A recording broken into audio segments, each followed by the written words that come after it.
കേരളം ഇപ്പോൾ ബോംബാലയമാണ്. ഇക്കഴിഞ്ഞ ഞായറാഴ്ച ബി.ജെ.പി. പ്രവർത്തകന്റെ വീടിന് നേരെ CPM പ്രവർത്തകൻ ബോംബെറിയുന്നതിന്റെ വളരെ എക്സ്ക്ലൂസീവായ ദൃശ്യങ്ങൾ കർമ്മ ന്യൂസ് പുറത്തുവിടുകയാണ്.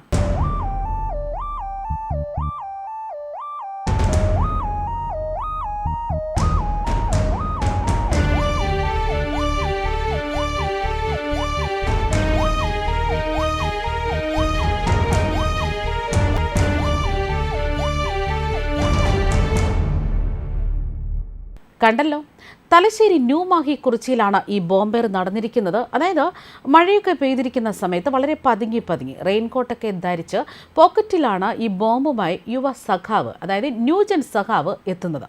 പിന്നാലെ വളരെ നിസ്സാരമായി ബി.ജെ.പി. പ്രവർത്തകന്റെ വീടിന് നേരെ ഒരു ചെറിയ കല്ലെടുത്തെറിയുന്ന തരത്തിൽ തന്റെ പോക്കറ്റിൽ കിടന്ന ബോംബെടുത്ത് എറിയുകയാണ്. പിന്നാലെ ധീരനായ ന്യൂജൻ സഖാവ് ഓടിത്തള്ളുകയും ചെയ്യുന്നു. എന്തായാലും ബോംബുകളൊക്കെ സുലഭമായി കിട്ടുന്ന നാടായി മാറുകയാണ് കേരളം എന്നതിൻ്റെ തെളിവ് തന്നെയാണ് ഇതൊക്കെ. ഇപ്പോൾ ഈ സംഭവത്തിൽ CPM പ്രവർത്തകനെ പോലീസ് അറസ്റ്റ് ചെയ്തു എന്നാണ് വിവരങ്ങൾ. ചാലക്കൽ സ്വദേശിയ ബി.ജെ.പി. പ്രവർത്തകൻ സനൂപിന്റെ വീടിന് നേരെയാണ് ബോംബ് എറിഞ്ഞിരിക്കുന്നത്. സ്റ്റീൽ ബോംബാണ് എറിഞ്ഞതെന്നാണ് വിവരങ്ങൾ. സംഭവത്തിൽ CPM പ്രവർത്തകനായ ചാലക്കര സ്വദേശി അരുണിനെയാണ് ന്യൂമാഹി പോലീസ് അറസ്റ്റ് ചെയ്തിരിക്കുന്നത്. അതേസമയം ഇക്കഴിഞ്ഞ ദിവസം കൂത്തുപറമ്പ് നവരൂരിലും ബി.ജെ.പി. പ്രവർത്തകന്റെ വീടിന് നേരെ ബോംബെറിഞ്ഞിരുന്നു. വീടിന്റെ മതിലിൽ തട്ടി ബോംബ് പൊട്ടുകയായിരുന്നു എന്നാണ് വിവരങ്ങൾ. കൂത്തുപറമ്പിൽ CPM പ്രകോപനം സൃഷ്ടിക്കുകയാണ് എന്നാണ് ബി.ജെ.പി. മണ്ഡലം കമ്മിറ്റിയും ആരോപിക്കുന്നത്. സമാധാനം തകർക്കുന്നവർക്കെതിരെ പോലീസ് ശക്തമായ നടപടി സ്വീകരിക്കണമെന്നും ഇവർ ആവശ്യപ്പെടുകയാണ്. ഇതിന് പിന്നാലെയാണ് വീണ്ടും ഈ സ്ഥലങ്ങളിൽ ബോംബേർ നടക്കുന്നത് എന്നാണ് വിവരങ്ങൾ. അതായത് ജീവന് തന്നെ ഭീഷണിയാക്കുന്ന വിധത്തിൽ ബോംബ് സ്ഫോടനങ്ങൾ നടന്നാലും സർക്കാരിനോ അല്ലെങ്കിൽ മുഖ്യമന്ത്രിക്കോ ഇതിൽ യാതൊരുവിധ കുലുക്കവുമില്ല എന്നത് തന്നെയാണ് ഇത്തരം സംഭവങ്ങൾ വീണ്ടും ആവർത്തിക്കുന്നതിൻ്റെ കാരണം. ഇപ്പോൾ ഈ സംഭവത്തിൽ തന്നെ അക്രമം നടക്കുമ്പോൾ വീട്ടിൽ ആരുമില്ലാത്തതിനാൽ വൻ ദുരന്തം തന്നെയാണ് ഒഴിവായത്. സ്ഫോടനത്തിന്റെ വൻ ശബ്ദമാണ് പരിസരവാസികളടക്കം ഞെട്ടിച്ചത്. എറിഞ്ഞത് സ്റ്റീൽ ബോംബായിരുന്നു എന്നാണ് പോലീസ് പറയുന്നത്. വീട്ടിനകത്തെ TV അടക്കം കേടുപാട് സംഭവിച്ചു. ജനൽ ചില്ലും തകർന്നു. സംഭവത്തിൽ ന്യൂ മാഹി പോലീസ് SHO ജിതേഷിന്റെ നേതൃത്വത്തിൽ പോലീസ് സംഘം എത്തിയാണ് അന്വേഷണം നടത്തിയത്. കോടതിയിൽ ഹാജരാക്കിയ പ്രതിയെ റിമാൻഡ് ചെയ്തു എന്നാണ് വിവരങ്ങൾ.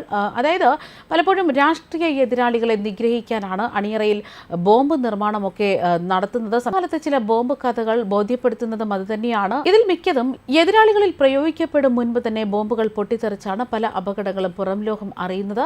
പോലീസ് റെയ്ഡുകൾക്കിടെ ഒളിപ്പിക്കുന്ന ബോംബുകൾ കുറ്റിക്കാട്ടിലും കുന്നിൻ ചെരുവുകളിലും സ്ഫോടനമുണ്ടാക്കുന്നതും നിരപരാധികൾക്ക് പരിക്കേൽക്കുന്നതുമൊക്കെ ഇപ്പോൾ കേരളത്തിൽ പതിവായി മാറിയിരിക്കുന്നു.